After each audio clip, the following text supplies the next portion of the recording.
चलत पया देख खात फल, पिता दीन तजि राजु। जात मनावन रघुबर ही, भरत सरिस को आजु। सियापति रामचंद्र शंकर जीव मां। उसने कहा कि देखो, भरत जी पिता द्वारा दिए हुए राज्य का त्याग करके पैदल चलकर फलाहार करते हुए श्री राम जी को मनाने के लिए जा रहे हैं। आज उनके समान भाग्यशाली कौन है। भाग्य भगति भरत आचरनु, कहत सुनत दुख दूषण हरनु। जो कछु कहब थोर सखी हो सोई, राम बंधु अस काहे न होई। भरत जी का भाई के प्रति स्नेह, भक्ति और आचरण कहने सुनने से प्राणी के दुख तथा दोष दूर हो जाते हैं। हे सखी, इनके संबंध में जो कुछ भी कहा जाए वह थोड़ा है। श्री रामचंद्र जी के भाई हैं, फिर भी ऐसे क्यों ना हो। हम सब सानुज भरत ही देखे, भई न अधन्य जुबती जन लेखे। सुनी गुण देखे दशा पछताही, के कई जननी जोग सुत नाही। छोटे भाई शत्रुघ्न सहित भरत जी को देखकर हम सब भी आज बड़भागिनी स्त्रियों की गिनती में आ गई हैं।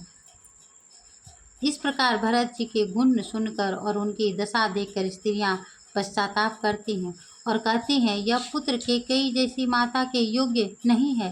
को कह दो सनो राहिनी नाही, विधि सबु किन हमहि जो दाहिनी। कह हम लोक वेद विधिहीनी, लघुतिय कुल करतूति मलिनी। कोई कहती है इसमें रानी का भी दोष नहीं है, यह सब विधाता द्वारा किया गया है जो हमारे अनुकूल है।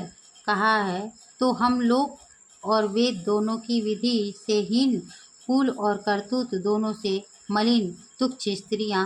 बस ही कुदेश को गाँव कुबासा, कह यह दरसो पुण्य परिणामा। अस आनंदो अचिरजो प्रतिग्रामा, जनु मरु भूमि कल्पतरु जामा। जो बुरे देश अर्थात जंगली प्रांत और बुरे गांव में बसती हैं और स्त्रियां में भी नीच स्त्रियां हैं, और कहा महान पुण्यों के फल स्वरूप इनका दर्शन है, ऐसा ही आनंद और आश्चर्य प्रयत्न के गांव में हो रहा है, मानो मरुभूमि में कल्प वृक्ष उग गया हो। भरत दरसो देखत खुलेउ, मगलोगन कर भागु। जनु सिंगल बासिनी भयउ, विधि बस सुलभ प्रयागु। सियापति रामचंद्र शंकर देव मां। कथा विसर्जन हो तुम्हें सुनो वीर हनुमान, आज की कथा इतने कहकर देती हूँ विश्राम। सियापति रामचंद्र शंकर